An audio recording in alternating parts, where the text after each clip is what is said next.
It has been a few months since this car started.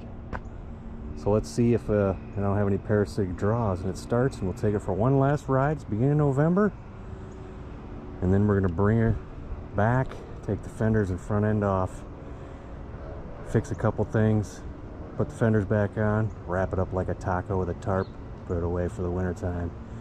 If it doesn't start, the truck's gonna help us via a jump. I'm gonna check the oil real quick. I doubt we leaked any because I don't see any. But let's see if she'll start up, man. Don't have a lot of faith, but we'll find out. Found a witch. She let me borrow a broomstick. There we go. All right, hopefully don't smash my head. And she's good. All right, let's point you right at it. See if we get any juice. And we got nothing. Batteries hooked up, we got nothing. So, the memory wire. These all got memory wires. That's probably what sucked the juice dry. So, it's this dead. I don't know if a jump's gonna do it. We might have to put the charger on her for a little while, but my fault. I should have put a trickle on her. Should have pulled the battery out and put a trickle on the battery, but oh well. But so a couple of things. Like I said, we're gonna go in there on the fender on this side. We got a project we're gonna do with the bumper cover, so I'm gonna pull that off and set it aside. But pull this passenger side off. Remember, we had that. You see that little bit of plastic up there? It's kind of like body shop plastic. It's been keeping the water out. It's not wet in there or anything. So it's just a little leak, guys, and I think it's one of those it's probably a seam where it's got like probably a 35-year-old degraded seam sealer in it, and we just got to get in there and seal it up. And then over here on this side, it's the wiring. If you guys seen quite a few videos back when we first tried to start the car, we turned it over, and it was turning over, and it was really sketchy, and then all of a sudden, click, click, click, click, it wouldn't turn over anymore. Even when we checked the wires so many times, all the wires, all the grounds, even got a new starter, which we found out we didn't need, but it's got a new one now. We found that I soldered all these ring terminals on it, okay? And I never had any issue with it. And then when we went over the wires probably like a 5th time, we found the wire coming from the starter to the solenoid was loose in the ring terminal. So I grabbed our biggest gigantic pair of channel locks we had and squeezed the crap out of it, put it back on, and boom, the car fired right up. So we're gonna get in there with a hydraulic crimper that I bought on Amazon. It crimps 10 to 0 gauge wire. Yeah, so we're gonna get in there, take care of all that, then put the fenders back on, wrap her up like a taco with a tarp, like I said, and that's it for the winter. Hopefully I can get this battery charged up real quick, an hour or so, and we'll take her for a little spin, bring her back, pull the battery, and start working on it. So anyway, joined for the fun. I know it's been a while. It's been a few months for me. I got bored working on cars, man, especially, you know, when I fixed the old truck over here, and your knees are on a bumper for a straight month every weekend, and you're getting stabbed in the chest and the stomach by a hood latch. Kind of leaves a bad taste in your mouth. But anyway, we're back here for whenever I feel like putting a video out. And I've got a few projects over the winter. We'll talk about those later. But anyway, guys, let me get this battery charged. All right, it's been a week. I came out here and it's a brand new battery that was in that car. I put the charger on it, you know, medium charge. It's you know, emergency trickle. Put it on the medium, 10 amp charge or whatever. The gauge was sitting there going. I'm like, that don't seem right. So I put it on emergency charge. It just started going. I'm like, Okay. We put it on trickle, and it just sat there charging. I go, let's revisit this in a few days. So it appears to be charged now. So we'll get that. It's been doing this for a week. I don't want to ruin a brand new battery, you know, so anyway, let me get this in the car and get her in here. By the way, these are the things that hold that. They were ugly. Want to check out, I threw some pictures on my Instagram if you want to go check it out. Funky Stangs Instagram. Before, after. But yeah, got those painted up anyways. I just forgot about that because we're eventually gonna have to get that in the car so we can stop getting dust on it. It's just dust, it'll come right off. Okay, gang, let's see what kind of power we got. Is she back? She's alive! How about that? Oh, we got some. That's some big buzzing that I never usually hear.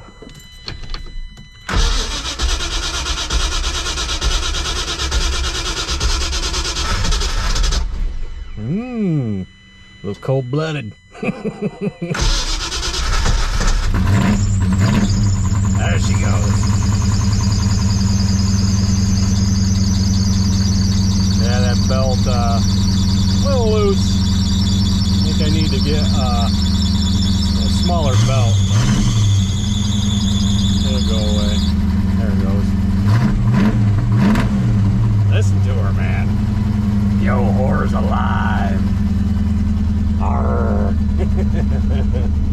Anywho, look at that, man. Gonna settle out here. Shit, it didn't got a lot of hours on this EFI, guys. I don't know. I kind of lost interest toward the end of the year, so, but, I don't know. In the springtime, we'll get some miles on her. I think I was real hesitant about it because of the ticking noise in there, but just by doing a lot of research, I think just because they're linked roller lifters, they make noise, and the roller rockers are aftermarket too, they make noise, just compounded, and that's what I'm hearing. And from what I'm been talking to people and seeing, that's probably what it is. See it now level out and everything's good. Still got that problem with the thing. My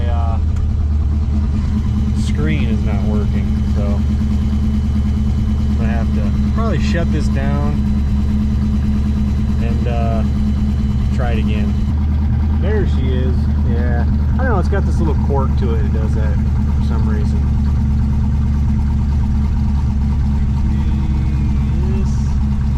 I'm just gonna take it out of the dash mode and just put it back on regular here.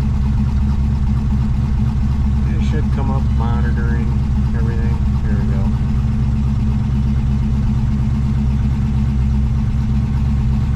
AFR looks good. The biggest problem I got with this, guys, and it's gonna need some tuning, is when I hit the gas, it just bogs down, and when I am going at speed and let up off it, this shoots super lean, and I'm pretty sure that's not supposed to do that. So, but like I said, I don't have a lot of hours on this. It needs more running time.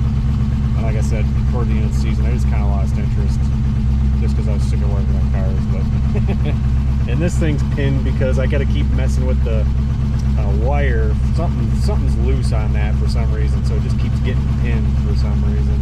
But everything else is working good. This doesn't.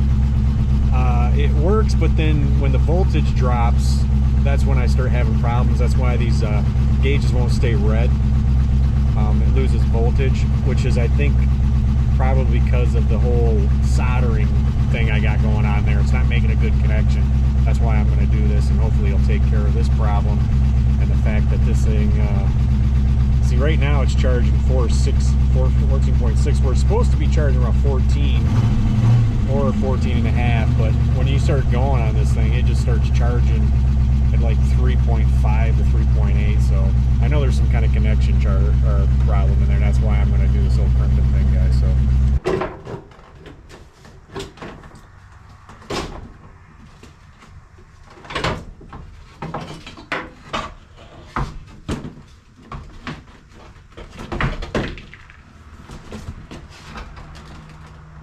heck was that? Anywho, see this, folks? This is what I was talking about. This is all busted up, smashed. So, this is a project for the winter. We're gonna cut this off and put a Terminator lower on it. And here is Black Sunshine. Let's sleep for the winter. And this is what I was talking about. Just to let you guys know, there's the Terminator lower. I got this from the Fox Chamber, man. He was nice enough to give this to me when he was getting he got another one. Of course, now he sold the car, but yeah. And here is the rims that would be going on Black Sunshine. Should we give you a little sneak peek at what they are? Yeah, that's enough. And here's another winter project. This is the original rear end for this car. I have axles and gear sets, and I bought another rear end with a friend that's over at his house that has all the brakes for it and stuff. So we'll be rebuilding this because I don't have the money to give it to somebody else, so I guess I'm gonna learn how to do the rear ends. All right, here's the damage. So that's that one we crimped up there. I left this on there because I knew I was going to get back in here as shrink wrap here. So this one I'll probably have to replace just because it's already cut to size. But these ones here, these are all soldered down. Like I said, I think it's that just bad Chinese solder I got. And I think I can cut these down a little bit and just pull them up a little bit. I think they're just a tad too long anyway, so that's a good deal. And this one as well, which is the battery post one here. So the negative wire, I'm gonna have to take a look at that and see what's on the other end of it. I gotta see what's happening with that and make sure that doesn't have a soldered in on it. So I just want to get rid of all this solder, man. Of course, we didn't include these and that and all these and all the ones on the frickin' thing down there, the two lines down there on the block. So got a lot of work to do. I hope I got enough ring terminals. Alright, here's what I got. So these are good from 0 all the way up to 10 gauge. Hydraulic crimper. Boom. And yeah, it comes with some extra seals. That is either good or a bad thing. So if it wears out later on down the road, cool, but if they're known to bust, yeah, then that's not good. Anyway, let me get the right ones on here and I'll bust this bad boy out. We got the jaws in, so we gotta take this little thing and go to the work. So now you're like closing the valve on it. We're gonna do 2 crimps on these things, but you gotta pump it. So here we go. I'm just trying to, it's pulling away from the sleeve there. Back that off a little bit so I can turn this. Okay. Here we go. I think, is that it? Is that all she's got, Captain? Yeah. All right, let's see what happens. That is loose as all get out. Those are 2 gauge jaws. It says 2 gauge on it, and that is loose. Now I want to get 2 crimps on these, but that's still loose for just even 1. So let's go change these out to something smaller.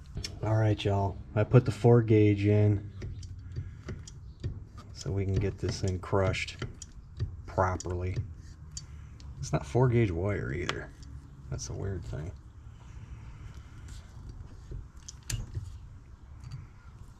And then I don't know if you're supposed to do it like this or not, or if you're supposed to put it in a vise, because that doesn't really look like vise friendly on the bottom there.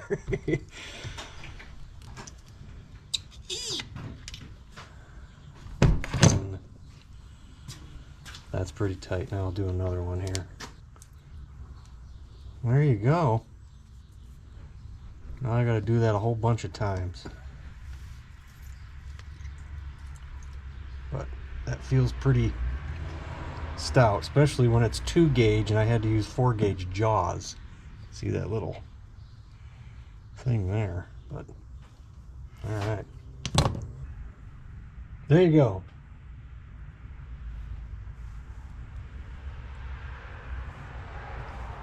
I don't know, man.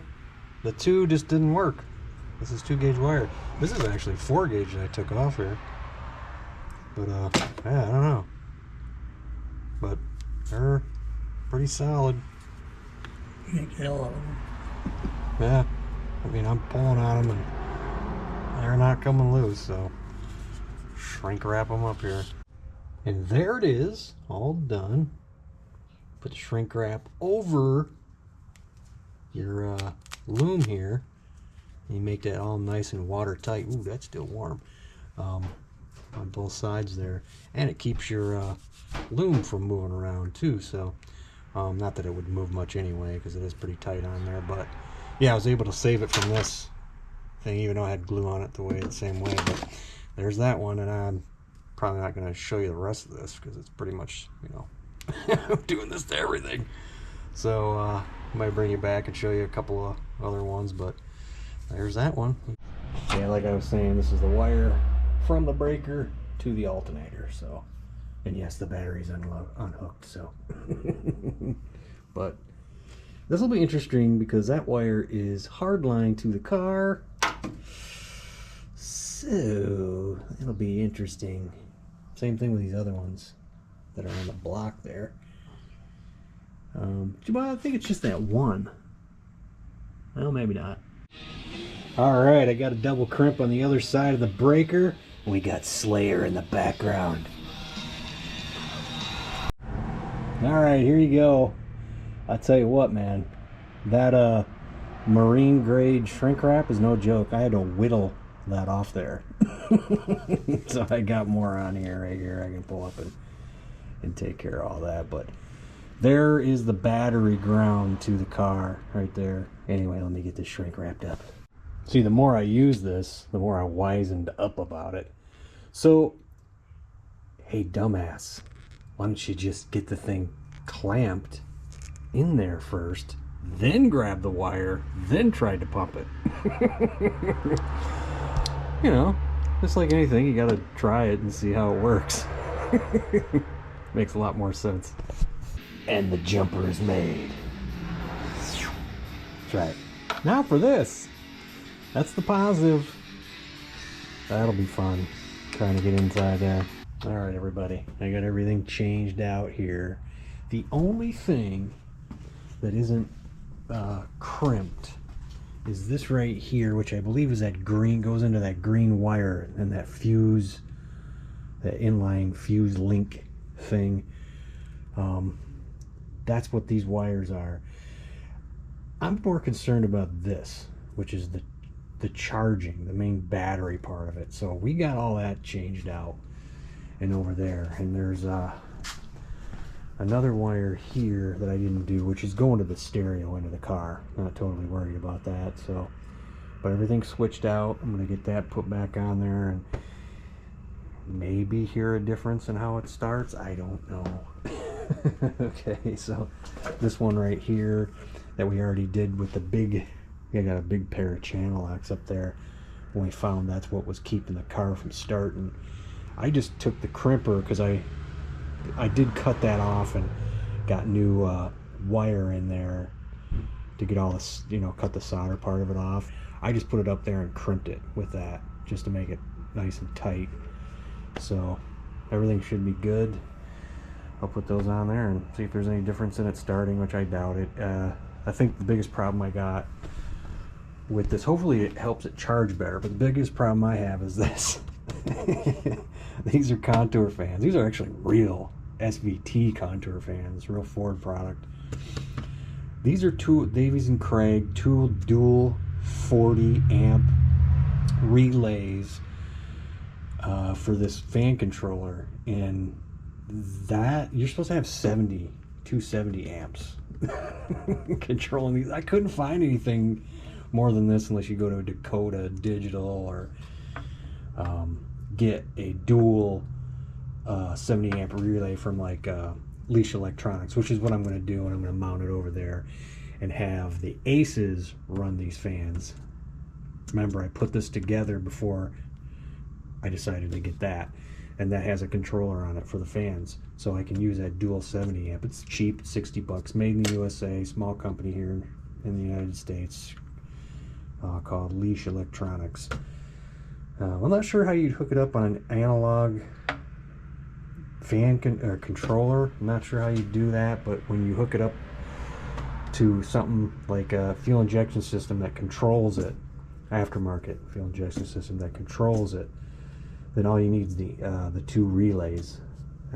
It's not a fan controller, they're just relays. But anyways, all right, let's give her a crank.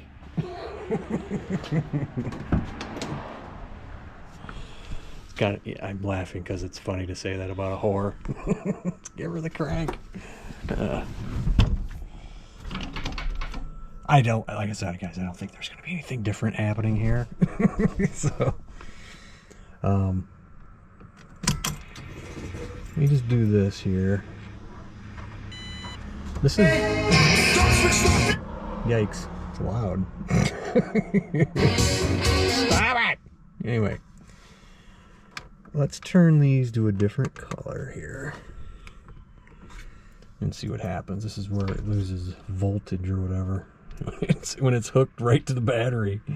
That's funny. These power wires are hooked right to the battery.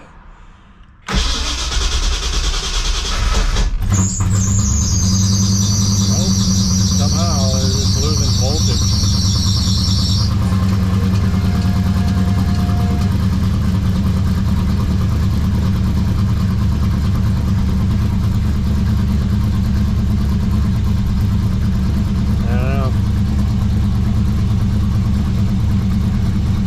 Stay red, and that guy called glow shift, and they said it's because it's losing voltage, which I don't understand. Like I said, those power wires, I got it directly hooked to the battery. I don't. Well, anyway, there's the charging for 14.5, 14.6. That's what it was doing before. You won't know until you turn those fans come on. I'd have to sit here and let this idle for quite a while. It's really chilly out here, so for it to get the temp, it'll take a while. But anyway, they got better connections, so we're done with it. All right, so I don't know what the problem I'm having with the low voltage. Like I said, that I got a direct hot wire from the battery going to those. I ran a wire out here to this bus bar here, and I don't know why it's losing voltage when that's direct to the battery. So, but anyway, this wasn't going to solve anything. What I was doing was I had a bad connection on one of those, and I didn't trust the rest of the connections, especially the ones for charging. So that's why I changed all that over to crimps. Well, let me explain to you why I did this. My other car, I did the soldering to and had no issues with it ever whatsoever. And I just kind of trying to figure out what the hell happened with this. And I thought about something. The solder that I bought for that car, I bought it in like 1998. All right? And when I did this car, I had to buy more. So I looked on there and seen what kind it was, like FlexCore or whatever. And I went and bought that. I think China got me, is what I think it was. What happened. Why that came loose on one of those. That solder was probably good solder from like 25 years ago, 26 years ago. And the stuff I bought recently, I bought on Amazon. And there you go. I think I got Chinesed. No offense to the Chinese, I'm just, you get crap from there. So anyway, and this thing, I like it. I think it was like 45 bucks or something like that. I don't know. It's weird. There's different price. It's the same thing, Sometimes they're 39 or 36 bucks. Sometimes they're 44. I don't know. I paid like, I think I paid about 40 bucks for that thing. But I like it. It worked pretty good on this stuff. So, and like I said, the reason why I did that is because I had several people who said, you know, the aviation industry uses crimps. They don't use solder. So, whatever. There you go. Now I got better connections. But thanks for watching. Hey, I put another video out. See you next time. Later.